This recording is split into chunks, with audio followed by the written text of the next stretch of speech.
Welcome back to Another World Audiobooks. So excited to have you here as we begin a brand new audiobook. You may be a little confused because it seemed like we were just in the middle of The King in Yellow, but our very generous guest host, Alex Lagase, he recently had a new baby join the family, and that has been restricting his recording schedule. Shockingly, I can't imagine how a brand new baby, could get in the way of recording audiobooks. I wouldn't know anything about that either. So anyway, we're going to take a little break from The King in Yellow. We might be able to pick up some of those chapters later on as we go. Thanks again to Alex for recording those and sharing them with us. But today, we're jumping right back in. I feel like we're getting back to our roots with Another World Audiobooks, Sherlock Holmes. We're carrying on with the saga.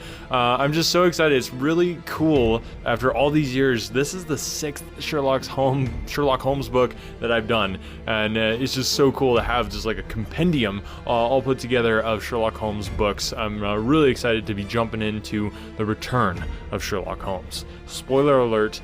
He apparently didn't die in the last book because this is the return of Sherlock Holmes. If you haven't listened to the other ones, go back in the episode backlist there. Check them all out. I've got all of them. We've got The Study in Scarlet, we've got The Hound of the Baskervilles, we've got The Memoirs of Sherlock Holmes, we've got The Adventures of Sherlock Holmes, and we've got one other. Oh, Sign of the Four. That's the one I was missing. You have no idea that I just paused and had to go look that up because of the magic of audio, which I love doing audiobooks.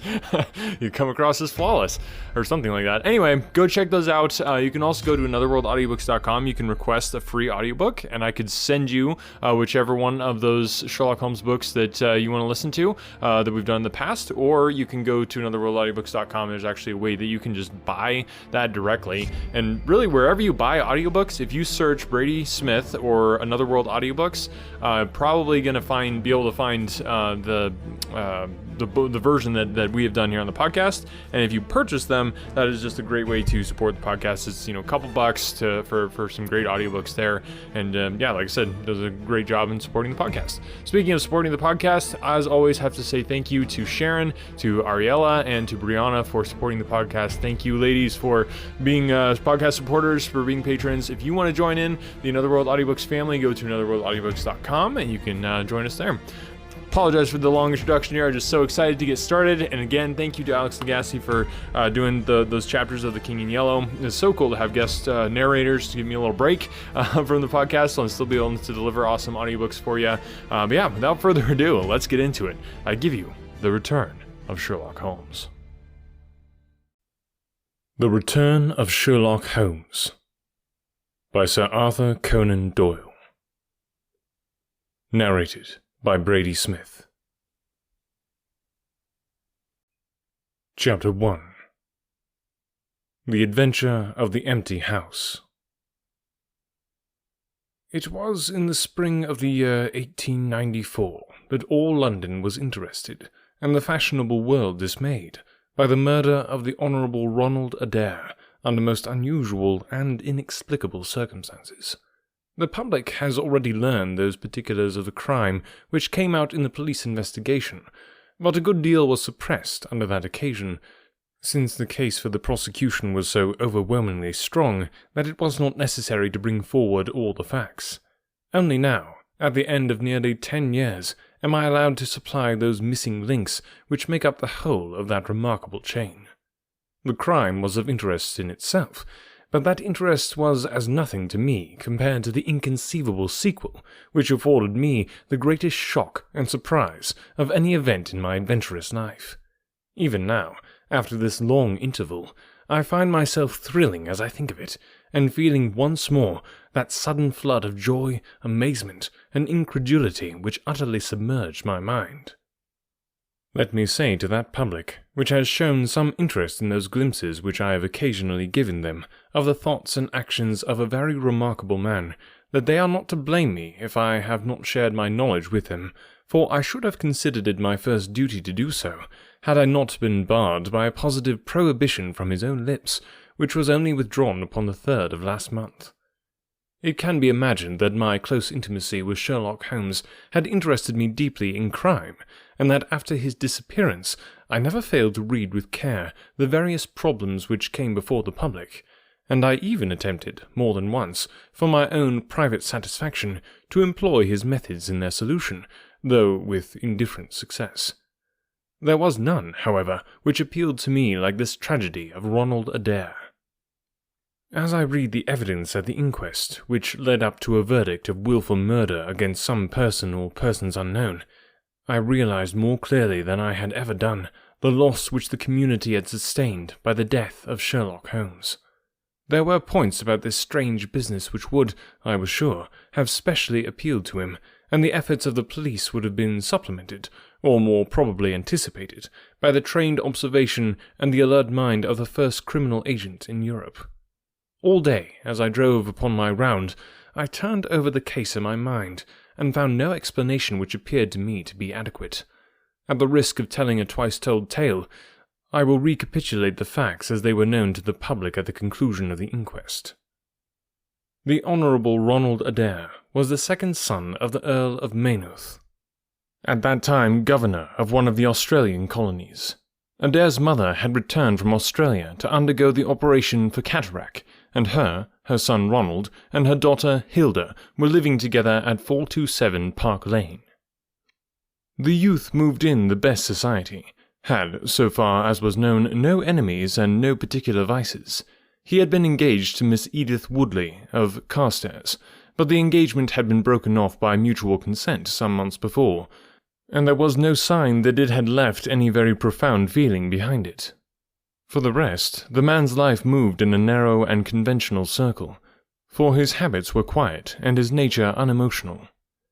Yet it was upon this easy-going young aristocrat that death came, in most strange and unexpected form, between the hours of 10 and 11:20 on the night of March 30th, 1894. Ronald Adair was fond of cards, playing continually but never for such stakes as would hurt him. He was a member of the Baldwin, the Cavendish, and the Bagatelle card clubs. It was shown that, after dinner on the day of his death, he had played a rubber of whist at the latter club. He had also played there in the afternoon. The evidence of those who had played with him, Mr. Murray, Sir John Hardy, and Colonel Moran, showed that the game was whist, and that there was a fairly equal fall of the cards. Adair might have lost £5, but not more. His fortune was a considerable one, and such a loss could not in any way affect him. He had played nearly every day at one club or other, but he was a cautious player, and usually rose a winner.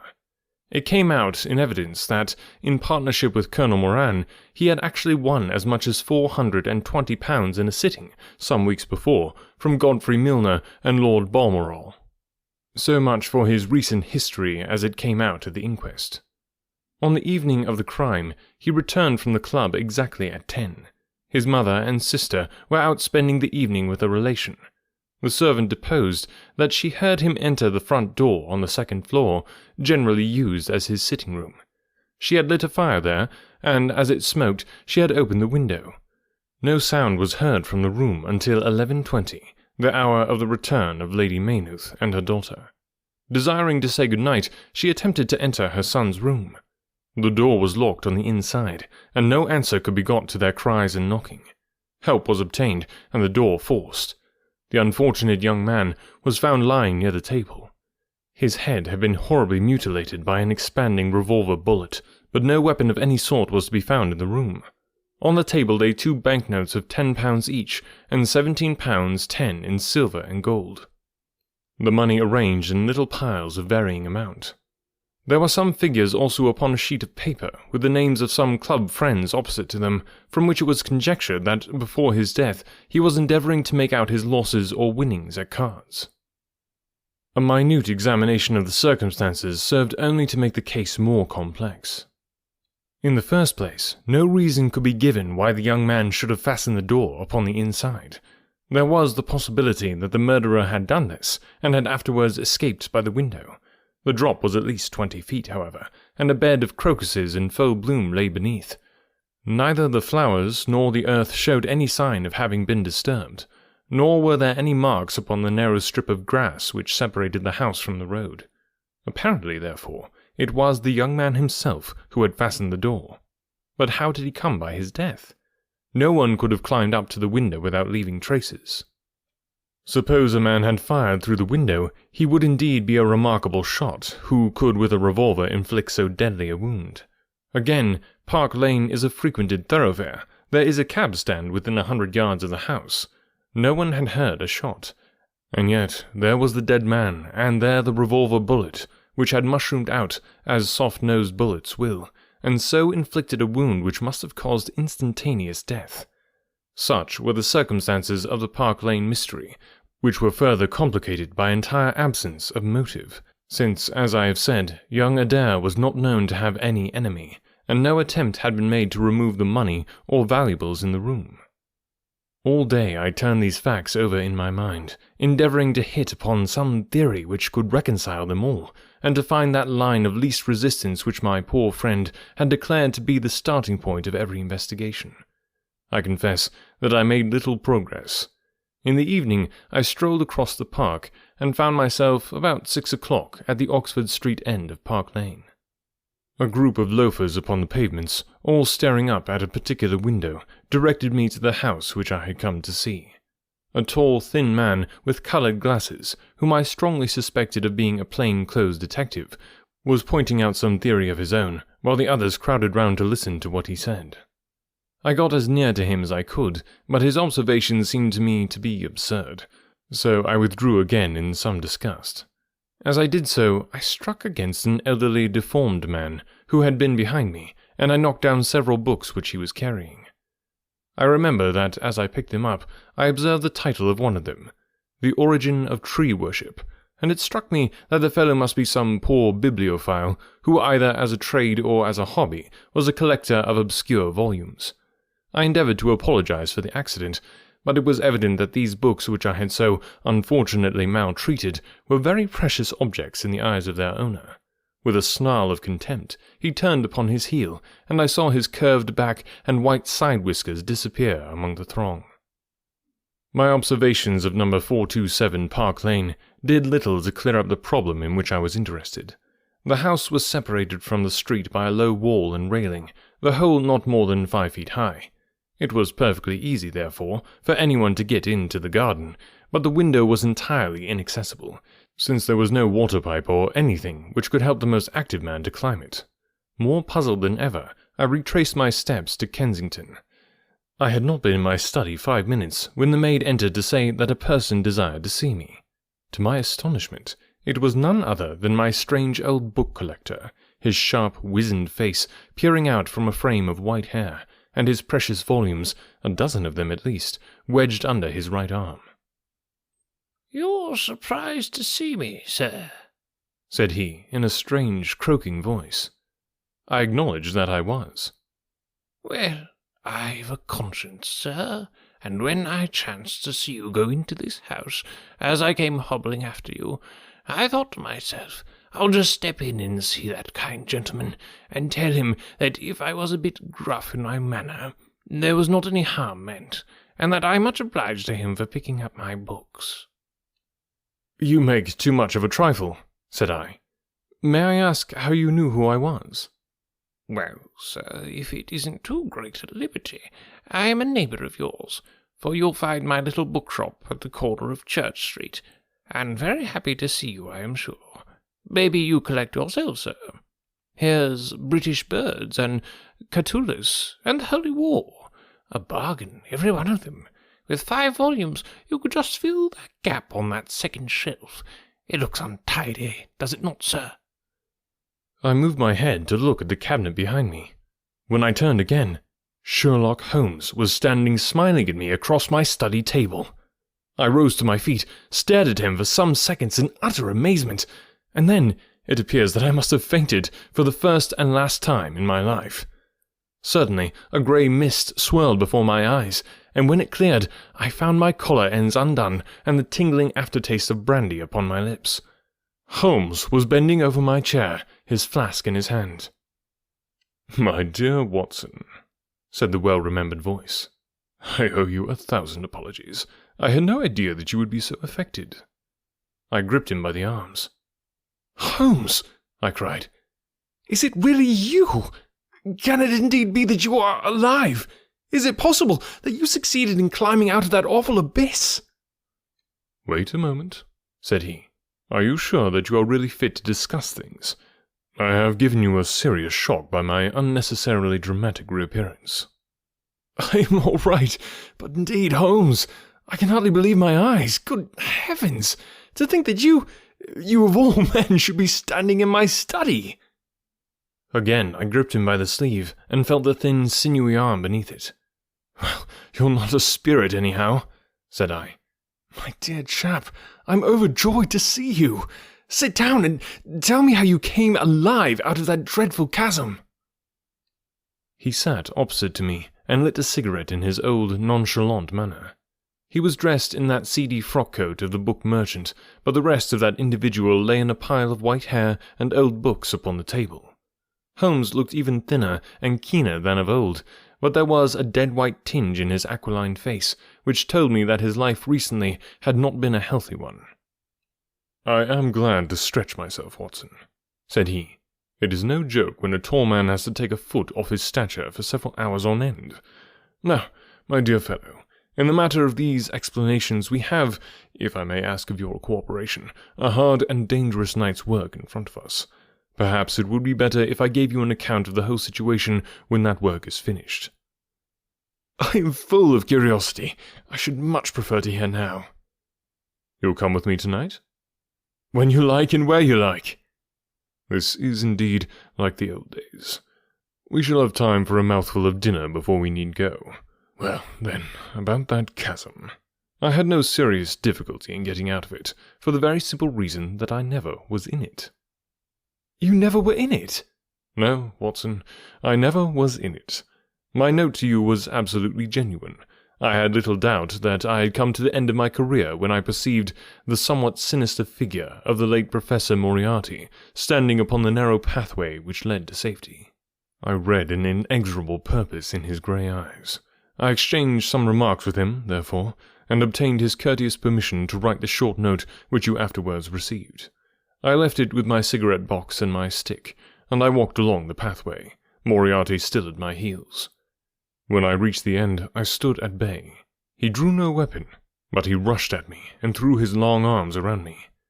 He knew that his own game was up, and was only anxious to revenge himself upon me.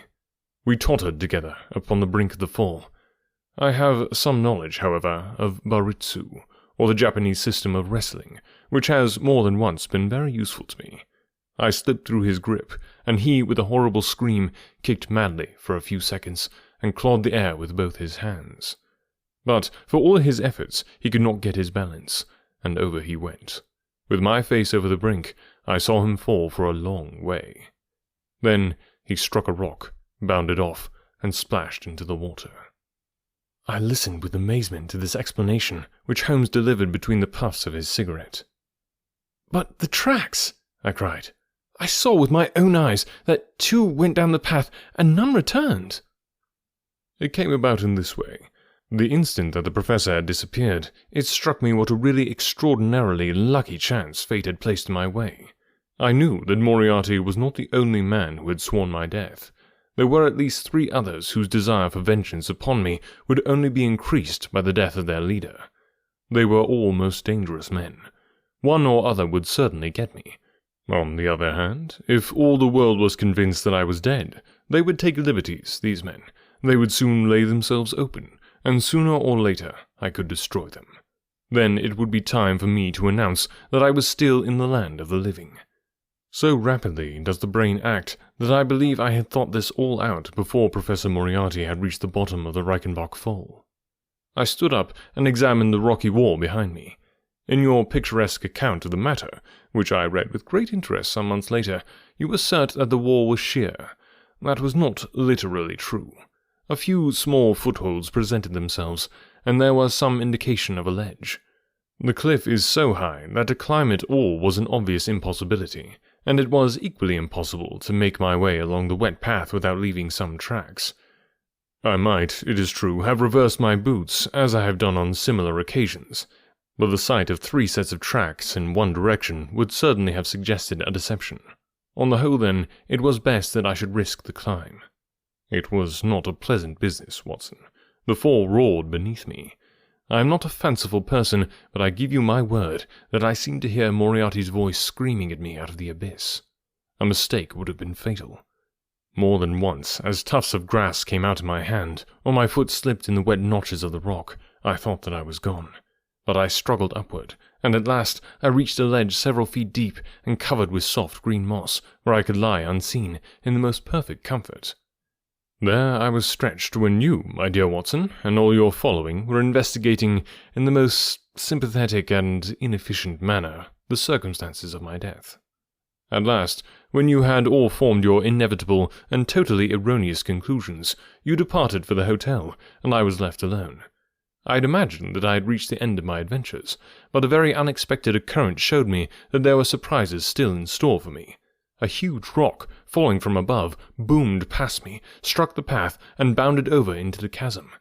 For an instant, I thought that it was an accident, but a moment later, looking up, I saw a man's head against the darkening sky, and another stone struck the very ledge upon which I was stretched, within a foot of my head. Of course, the meaning of this was obvious. Moriarty had not been alone. A Confederate, and even that one glance had told me how dangerous a man that Confederate was, had kept guard while the professor had attacked me. From a distance, unseen by me, he had been a witness of his friend's death and of my escape. He had waited, and then, making his way round to the top of the cliff, he had endeavoured to succeed where his comrade had failed. I did not take long to think about it, Watson. Again I saw that grim face look over the cliff, and I knew that it was the precursor of another stone. I scrambled down onto the path. I don't think I could have done it in cold blood. It was 100 times more difficult than getting up. But I had no time to think of the danger, for another stone sang past me as I hung by my hands from the edge of the ledge. Halfway down, I slipped, but by the blessing of God, I landed torn and bleeding upon the path. I took to my heels, did 10 miles over the mountains in the darkness, and a week later I found myself in Florence, with the certainty that no one in the world knew what had become of me. I had only one confidant, my brother Mycroft. I owe you many apologies, my dear Watson, but it was all important that it should be thought I was dead, and it is quite certain that you should not have written so convincing an account of my unhappy end, had you not yourself thought that it was true. Several times during the last 3 years I have taken up my pen to write to you, but always I feared lest your affectionate regard for me should tempt you to some indiscretion which would betray my secret. For that reason I turned away from you this evening when you upset my books, for I was in danger at the time, and any show of surprise and emotion upon your part might have drawn attention to my identity, and led to the most deplorable and irreparable results. As to Mycroft, I had to confide in him in order to obtain the money which I needed. The course of events in London did not run so well as I had hoped, for the trial of the Moriarty gang left 2 of its most dangerous members, my own most vindictive enemies, at liberty. I travelled for 2 years in Tibet, therefore, and amused myself by visiting Lhasa and spending some days with the head lama. You may have read of the remarkable explorations of a Norwegian named Sergeson, but I am sure that it never occurred to you that you were receiving news of your friend. I then passed through Persia, looked in at Mecca, and paid a short but interesting visit to the Khalifa at Khartoum, the results of which I have communicated to the Foreign Office. Returning to France, I spent some months in a research into the coal tar derivatives, which I conducted in a laboratory at Montpellier, in the south of France. Having concluded this to my satisfaction and learning that only one of my enemies was now left in London, I was able to return when my movements were hastened by the news of this very remarkable Park Lane mystery, which not only appealed to me by its own merits, but which seemed to offer some peculiar personal opportunities. I came over at once to London, called in my own person at Baker Street, threw Mrs. Hudson into violent hysterics, and found that Mycroft had preserved my rooms and my papers exactly as they had always been. So it was, my dear Watson, that at 2 o'clock today I found myself in my old armchair in my own old room, and only wishing that I could have seen my old friend Watson in the other chair which he had so often adorned. Such was the remarkable narrative to which I listened on that April evening, a narrative which would have been utterly incredible to me had it not been confirmed by the actual sight of the tall, spare figure and the keen, eager face which I had never thought to see again. In some manner, he had learned of my own sad bereavement, and his sympathy was shown in his manner rather than in his words. "Work is the best antidote to sorrow, my dear Watson," said he. "And I have a piece of work for us both tonight which, if we can bring it to a successful conclusion, will in itself justify a man's life on this planet." In vain I begged him to tell me more. "You will hear and see enough before morning," he answered. "We have 3 years of the past to discuss. Let that suffice until 9:30, when we start upon the notable adventure of the empty house." So I had to look up the word that Sherlock Holmes keeps using, shikari, and apparently it means big game hunter in Hindi, I think, which is the Indian language. So kind of cool there, a new word for you to add to your vocabulary. Thanks, guys, for listening. I am so glad to be back with just, I don't know, it feels like a very classic, another World Audiobooks type of book, to do another Sherlock Holmes book. I hope you're enjoying it. Like I said, make sure to go and check out the backlist if you want to listen to the other Sherlock Holmes books. There's a bunch of them there for you, a bunch of other audiobooks too. And please share the podcast. We're putting this out for free, and all I'm asking is that you just tell somebody that you know who might enjoy a free audiobook. And I mean, who wouldn't enjoy a free audiobook? Come on. All right. Thank you guys so much for listening, for sharing, and we will talk to you next week with part 2. I know, I'm sorry to leave you on a cliffhanger. It was just a really long chapter and wanted to break it up a little bit. So hope you enjoy it, and tune in next week for the exciting conclusion.